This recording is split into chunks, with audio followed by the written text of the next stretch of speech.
ठीक कर सकता है पूरी दुनिया का कोई सिस्टम, वो है आयुर्वेद।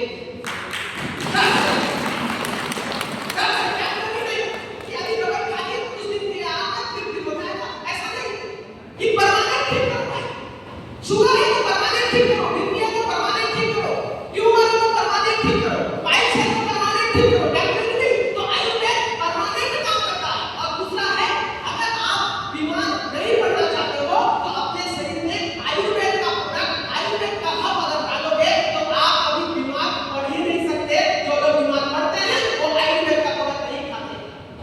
क्यों? क्योंकि ये 4 चरणों में काम करता है। ये ABCD, इसको थोड़ा बता लेंगे। ये ABCD क्या है, इसको थोड़ा बता लेंगे। A का मतलब होता है एक्टिवेटर। क्या होता है सर? क्या होता है? एक्टिवेटर का मतलब क्या होता है?